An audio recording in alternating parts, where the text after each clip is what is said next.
أعوذ بالله من الشيطان الرجيم. بسم الله الرحمن الرحيم. ولو كانوا يؤمنون بالله والنبي وما أنزل إليه ما اتخذوهم أولياء ولكن كثيرا منهم فاسقون. لتجدن أشد الناس عداوة للذين آمنوا اليهود والذين أشركوا ولتجدن أقربهم مودة للذين آمنوا الذين قالوا إنا نصارى ذلك بأن منهم قسيسين ورهبانا وأنهم لا يستكبرون. بسم الله الرحمن الرحيم. سورة المائدة آيت نمبر 1 مخی آیتونو کې د یهودو او د نصاراو د اهل کتاب و غلط صفات بیان شوي ول چې د هغو غلطو خبرو له وجې نه په دوی باندې داود علیہ السلام او عیسی علیہ السلام لعنت ویلیو. لعن الذين كفروا من بني اسرائيل على لسان داود و عیسی ابن مریم. او د دې دا غلط صفاتم بیان شوي ول چې دوی له کافرانو او له مشرکینو سره دوستی انډیوالي کوي. نن الله تعالی وایي که چیرته دا یهود او نصارا دا واقعا په الله ایمان درلودی نو چیرته به هم له کافر سره دوستی نه وای کړي. خدا په اصلي په الله ایمان نه لري، په الله یقین او باور نه لري. تاسو دې خبرې ته سوچ وکړئ.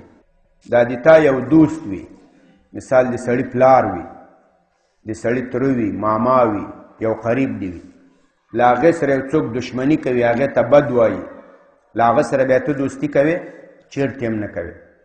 یو څوک د تا د پلار سپکه وکړي، ته له هغه سره دوستي نه کوې. یو څوک د تا د بیبي دوستي وکړي، سپکه وکړي، له هغې سره ته دوستي نه کوې بلکې دشمني ورسره کوې.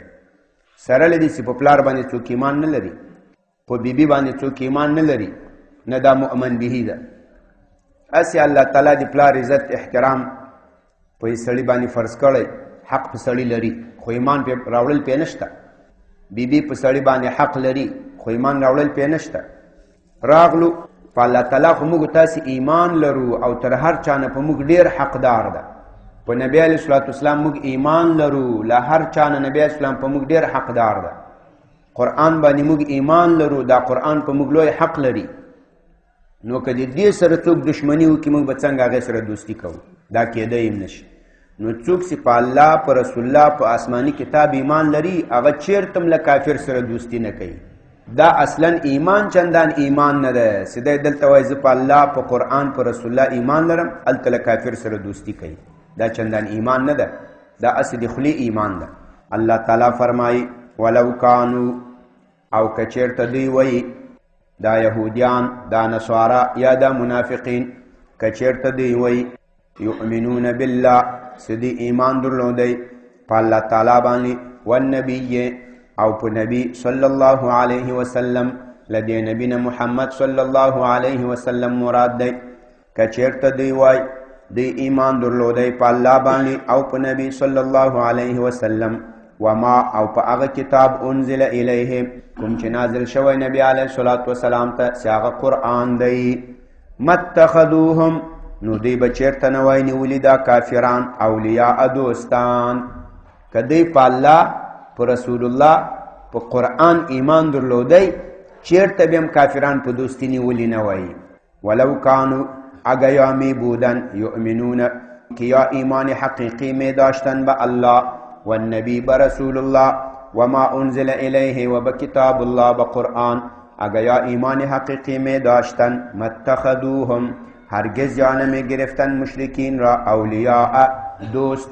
دا به په دوستان نه نیولی. ولکن وسی ولی په دوستی نیسی، ولکن لیکن کثیرا منهم، زیاتره دی دوی، دا کوم چې کافرانو سره دوستی کوي، منهم دی دوی نه فاسقون، دا بدکاران دی. دی فاسقون جمع دی فاسق، دا بدکاران دی.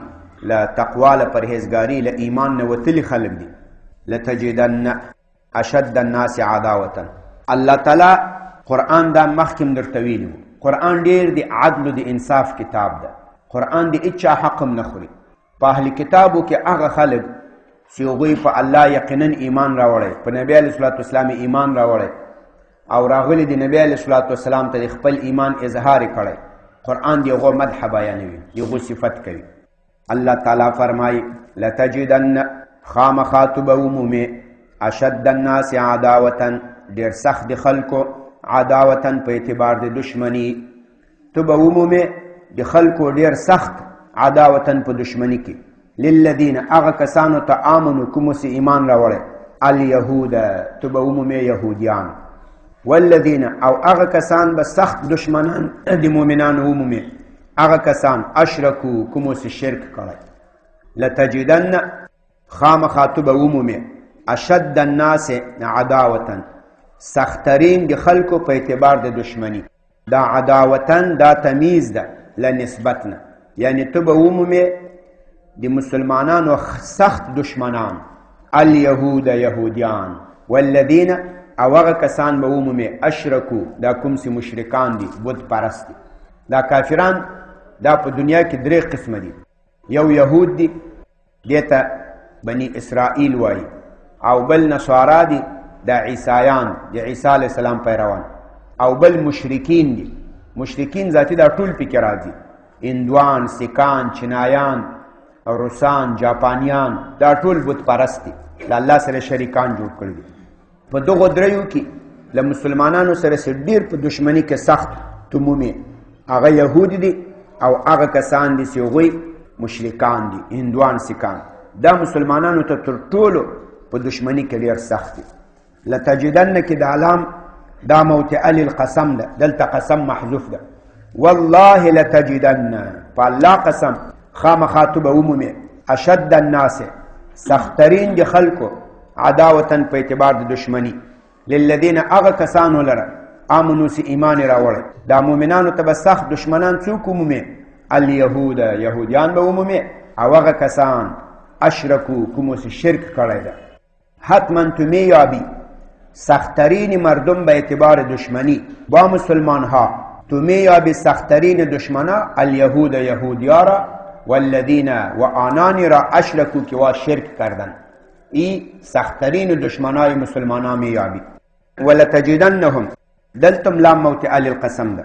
والله او په الله قسم لتجدن خامخا تو به ومومې اقربهم مودة اغه ډېر نږدې د خلکو هم ضمیر الناس ته راجع ده. اقرب الناس تو به ومومې نږدې د خلکو مودة په اعتبار د مینې محبت للذین آمنو هغه کسانو ته سره چې هغوی ایمان راوړی. نو نږدې د خلکو په اعتبار د مینې محبت له مؤمنانو سره څوک به ومومې الذین هغه کسان به ومومې قالو چې دوی وایي انا نصارا. دا کوم چې وایي چې موږ نصارا یو دا به تر ټولو اقرب الناس وي مؤمنانو ته مودة محبة. دا به مؤمنانو ته ډېر په محبت کې نږدې. په دې کې علماو دوه تفسیره کړي. بعضې وایي دا په عموم باندې حمل ده چې ټول نصارا د عیسی علیه السلام پیروان دا مسلمانانو ته نسبت له نورو کافرانو نه په مینه محبت کې نږدې دي، په میلان کې نږدې دي. خو بعضې مفسرین لکه امام بغوی صاحب هغه وایي نه داسې نه ده. د یهود، د نصارا، د مشرکینو مسلمانانو سره په دشمنی کې هیڅ فرق نشته. لکه څنګه چې مشرکان هندوان، سیکان مسلمانان شهیدانوي، یهودو شهیدان کړي، دارنګه نصارام همداسې مؤمنان شهیدانوي، مؤمنان مړه کوي. لکه نن سبا د موږ بهترین مثال وینو دغه امریکایان، دا خو نصارا دي کانو. نو هغه چیرته له مسلمانانو سره خواخوږي لري، هغه چیرته له مسلمانانو سره مینه محبت لري. وایي له دې چې عام نصارا نه دي مراد، وایي دا د خاص نصاراو په حق کې راغلی. هغه نصارا دي د نبی علیه الصلاة والسلام زمانه کې چې د حبشې نصارا ول. نبی علیه الصلاة والسلام چې مدینې منورې ته هجرت نه و کړی، په مکه مکرمه کې و. مشرکینو ظلم زیاتی ډېر زیات شو په صحابه کرامو. نبی علیه الصلاة والسلام ورته ویل وایي کاش کې تاسې حبشې ته هجرت کړی وای. حبشه په افریقا کې یو ملک ده، نن سبا ایتوپیا ورته وایي. ایتوپیا هلته یو پاچا د نصراني ده، خلک وایي چې د هغو په حضور کې په چا ظلم نه کیږي. بیا په دې کې په اول ځل تقریبا 11 سړي 4 ښځې دا هجرت ته تیارې شولې. همداسې پسې تلل 10 12 اتیا کسان حبشې ته لاړل، هلته هجرت وکړو. هلته چې ورغلل بیا رښتیا هم د حبشې پاچا له دوی سره ډېر ښه وضعیت وکړو. په دې کې مشرکین چې خبر شول چې مسلمانانو حبشې ته هجرت کړی، هغو 2 کسان پسې ولېږل. یو عمرو بن عاص په دې وخت کې له ایمان نه و راوړی، او بل عمارته ابن الولید. دوی ته ډېر تحائف ورکړل، هدایا پیسې ورکړې چې دا به د حبشې پاچا ته ورکړي او ورته وبوایي چې موږ د مکې مشران یو، دا د موږ یو څو غله بدماشان دا تاسو ته راغلي، دا بیرته راوباسئ. لکه دا نن سبا سي دا مسلمانان مجاهدین چېرته لاړ سي، بیا له هغې خوا د حکومت وال دی بل حکومت ته وایي چې دا د موږ غله دا دهشتګرد دا بدماشان دا قطاع طریق دا راوباسئ، موږ ته په لاس راکړئ. هغه بیا بعضې په لاس ورکړي پې خرڅې کړي او بعضې بیا ورنه کړي، هغه بیا د هر چا خپله خوښوي. هغه وخت کې مشرکینو دغه طریقه نسخه عملي کړه. پاچا ته چې ورغلل د حبشې پاچا ته، هغه ورته ویل زه خو داسې نه سم کولی چې د تاسې په خبر هغه راونیسم تاسې ته درکړم، زه به دا خلک راغواړم له دوی نه به تپوسونه کوم. هغو دا خلک راوغوښتل، دا مهاجرینو خپل مشر جعفر ابن ابي طالب وټاکل. جعفر د علي ابن ابي طالب ورورو د نبی علیه الصلاة والسلام د تره زوی و. هغه راغی، نو ټول مهاجرین راغلو، دا جعفر ابن ابي طالب مشر کو چې دا به د موږ ویاند وي، د موږ خبر نگار به دغه وي، خبر به دی کوي، مشر به دا. پاچا ورته ویل چې دا خلک راغلي چې تاسې غلې یاست، بدماشان یاست، دا یاست، دا موږ ته تسلیم کړئ. جعفر ابن ابي طالب ورته ویل وایي موږ مشرکین وو، د کاڼو د تیږو عبادت به م کول، غلاګانې زناګانې بدماشانې دا د موږ کمال ولو، دام کار و، بچان به م وژل، مردارې به م خوړلې، وینې به م خوړلې.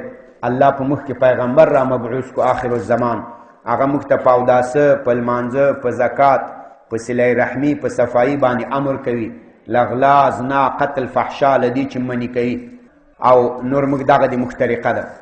هغه پاچا بیرته د مکې د مشرکینو هیئت ته وویل، هغه عماره ابن ولید او عمرو ابن عاص ته چې زه خو دا خلک تاسو ته نه سم درکولی، دا خو غله و بدماشان نه دي، دا خو د سم خلک دي، د دې په خبرو کې څه نقصان ده، دا خو رښتیا وایي. هغه یې رخصت کو، هدایا مدایا یې ورکړه چې ځئ تحفې محفې م وړئ، زه دې ته حاجت نه لرم، زه خپله لوی پاچا یم. هغه یې بیرته رخصت کو. سبا بیا راغلو، بله نسخه یې جوړه کړه. ورته ویل وایي سبا به ورته ووایو چې او پاچا دا د تاسې پیغمبر کې غلطه عقیده لري، د عیسایانو خو دا عقیده ده چې عیسی ابن الله ده یا عیسی هو الله ده، او دوی وایي چې عیسی دا د الله بنده ده، د الله رسول ده، د مریم زوی ده. دا خبر به ورته و، ایسته به پاچا وشړي. سبا یې ورته ویل وایي دا د تاسې پیغمبر کې غلطه عقیده لري. هغوی بیا خلک راوغوښتل، وایي واله که تاسې عیسی علیه السلام کې څه وایاست؟ جعفر ابن ابي طالب سورت مریم ورته شروع. سورت مریم چې یو څو آیاتونه یې وویل، د پاچا او دا شاوخوا سې وزیرانو د هغو له سترګو غټې غټې اوښکې راتوی سولې، او ویل وایي بلکل عیسی همداسې و لکه دا تاسې وویل، له دې نه یو ویښته پورته نه ولو. هغه خلکو ته ویل نور وځئ چې په خپل امام ملک کې مو نه وینم، ځان باسئ. د مکې هغه د مشرکینو استازي هغه یې وشړل. نو دوی به هلته ډېر وخت ډېر په امن و په امان باندې تیر کړو، تقریبا 12 کاله یې هلته تیر کړو. د حبشې پاچا له دوی سره ډېر ښه وضعیت وکړو. هغه پاچا بیا ایمان راوړی، د هغو زمنو ایمان راوړی، ډېرو حلقه کې ډېرو کسانو ایمان راوړ. بیا دغه مهاجرین د هجرت په 1 کال له هجرت نه مخکې تللي وو، تقریبا 5 کاله مخکې، په 1 کال باندې بیا دوی مدینې منورې ته راغلو. 5 کاله دا 2 کاله هغه 12 کالې په حبشه کې تیر کړل. په دې وخت کې نبی اسلام خیبر فتح کړی ولو چې دا د حبشي مهاجرین دا راورسېدل. نو ویل دې نه هغه اهل کتاب مراد دي، د حبشې اهل کتاب نصارا، هغه رښتیا مسلمانانو ته ډېر په خواخوږي کې نږدې ول، وایي دا هغه مراد دي، مطلق نه دي مراد. او رښتیا دا نن سبا خو موږ ګورو، نن سبا خو چې په دنیا کې په مسلمانانو ظلم کوي هغه نصارایي کوي. که شام کې دي دوی بمباریانې کوي، که افغانستان کې دي دوی ظلم کوي، که په نوره دنیا کې موږ وینو دوی ظلم کوي. نو دا به هغه خاص نصارا سي. ولتجدنهم او خامخا به وینې اقربهم و خامخا به ومومې نزدې د خلکو مودتن په اعتبار د مینه محبت کې هغه کسانو ته چې هغوی ایمان راوړی تو به ومومې الذین هغه کسان قالو کوم چې وایي انا نصارا یقینا موږ نصارا یو ذالک الله دې دې وجه وایي دا ولي دا نصارا به تر ټولو نږدې ووینې مؤمنانو ته په مینه محبت کې ذالک د دې وجه دا ده د دې قرب الموده دا مینې محبت وجه دا ده بانهم دا نصارا سي منهم د دوی نه قسیسین لدین علما دي ورهبانا او لدین بزرگان دي وانهم او یقینا دوی سي لا یستکبرون دی تکبر او غرور نه کوي قسیسین دا جمع دی قسیس ده قسیس دا عالم توایی لوی عالم توایی قسیسین لوی علماء او رهبان دا جمع دی راهب ده راهب صيغه دی اسم فاعل ده باب سمع ده رهبا يرهبو رهبا په معنا دی ویریدل لکه مخکې سورت بقره کې ویل الله تعالی بندگانو ته خطاب کوي و ایای فرهبون او خاص معنی و یریږي رهبا يرهبو ویریدل راهب ویریدون کوي رهبان ویریدون کی دا به جمع سي په معنا دی پیرانو بزرگانو سره وای د دې وجه دا نصارا ولی په محبت کې مؤمنانو ته ډیر نږدې دي ځکه لدوینه قسیسین لدوینه لوی لوی علما شته ورهبانا او په دې کې لوی لوی پیران بزرگان شته وانهم او یقینا دوی چې لا یستکبرون دوی تکبر نه کوي تکبر څه معنی تکبر یو ورځ نبی علیه الصلاة والسلام حدیث شریف ویل ولا يدخل الجنة من كان في قلبه مثقال ذرة من كبر وای د چا په زړه کې یو ذره کبر هغه به جنت ته داخل نشي یو صحابي ورته ویل یا رسول الله زه خدا خو خوم چې کپڑے می خایستای بوټان پایزار می خایستای انی احب ان یکونی ثوبی حسنا ونعلی حسنا صدا خایستای نو دا بم کبر کې راځي نبی علیہ الصلوۃ والسلام ورته ویل د سینه ده ان الله جمیل یحب الجمال الله خپل خایسته ده خایست خوخوي څومره چې سړی ځان په شرعي انداز کې خایسته کولای شي کې خایسته کپړې جوړی کا غاښونه خوله ویښتان ښه پاک کا ښه غوړ کا خوشبویانې ولګوه مسلمان باید په داسې کیفیت کې وي چې په صف کې ولاړې په مجلس کې ناست یې خلک له تا چې نفرت و کراهیت ونه کړي تا ته د تا نه باید هغه متاثره سي دا تکبر نه ده وایي تکبر چاته وایي تکبر چې ده بطر الحق وغمت الناس تکبر حق نه منل او خلق خوار ګڼل حق نه منل دماغ د دل انجس و دی ورور فیصله وکړه چې ګوره په دې کې ته ملامت یې دی په حق ده نو زه ووایم چې او زه دونه لوی ملا او دی خوار غریب طالب دی به څنګه په حق یې زه به په ناحقه یم زه وایم زه تا خبر نه منم ته چا پکې راوستې دغه تکبر سو نه که څومره غټ سړی وي چې یو ځای ملامت سوې بیا وایي بلکل زه ملامت یم دا وغمت الناس بل تکبر دا ده چې خلک خوار وبولي داسې به نه وایي چې دا اوس ریډي والا ده دا ټنګې والا ده دې سره څنګه ستړي مشي وکړم دې سره زه څنګه ودرېږم دې باندې زه څنګه سلام وکړم ده ته ګوره ما ته ګوره زه امیر وزیر مالدار دی خوار غریب فقیر دې سره زه څنګه خوشنوش وکړم دغه اوس تکبر سو دا ته الله وکړه چې 200 تسبیح او سر داسې کوپ نیولی خو چې حق نه منې او خلک درته خوار ښکارېږي دا تکبر ده او که د ښایسته کپړې ښایسته د جامې ښه خوشبیان دي لګولي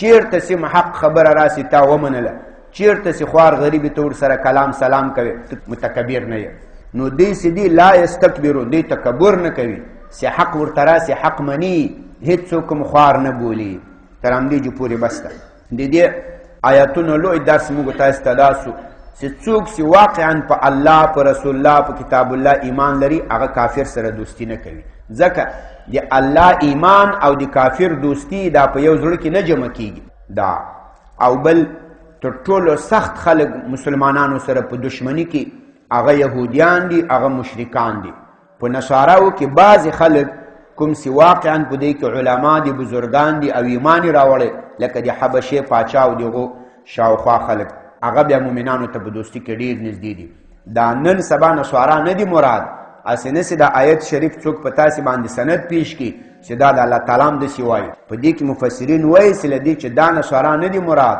اغه نصارا مراد دي ان شاء الله مزید وضاحت به بیا راشي تران دي پوری بس سبحان ربك رب العزة عما يصفون وسلام على المرسلين والحمد لله رب العالمين. یا الله دا قرآن کریم ترجمه او تفسیر خپل حضور کې قبول او منظور کې. آمین یا رب. دنیا او د آخرت سعادت هم نصیب کې. څه زیادت او نقصان لموږ نشوي ته را معاف کې. آمین. یا الله د قرآن علم او عمل دواړه را نصیب کې. آمین. زړونو د قرآن په انوار او په علوم باندې روښانه کې. آمین. یا الله د الله د رسول الله د شعائر الله د کتاب الله مینه محبت هم زړه کې واچوي. آمین یا رب. یا الله د رسول الله د کتاب الله د دشمنانو بغض هم په زړه کې واچوي. یا الله یا الله مؤمنانو سره مؤمنانو زړونو کې الفت او محبت واچوي. بچان لورګان نیکان صالحان کې حاضر مجلس باندې خپل فضل او کرم وکړي. آمین. طالبان علما با عمل جوړ کې، قاریان علما با عمل جوړ کې. دې محله باندې یا الله خپل فضل او کرم وکړي. یا الله دې موږ طالبانو ملایانو قاریانو سره احسان کوي، مدد کوي. الله دې لدی سره خپل خزانو نه احسان او مدد وکړي. یا الله دې به موږ سره تکلیف، یا الله دې تکلیفونو اجر او ثواب ورکړي. یا الله موږ ته دې احسانات او دې شکر را نصیب کړي. یا الله ربنا تقبل منا إنك أنت السميع العليم وتب علينا إنك أنت التواب الرحيم وصلى الله تعالى على خير.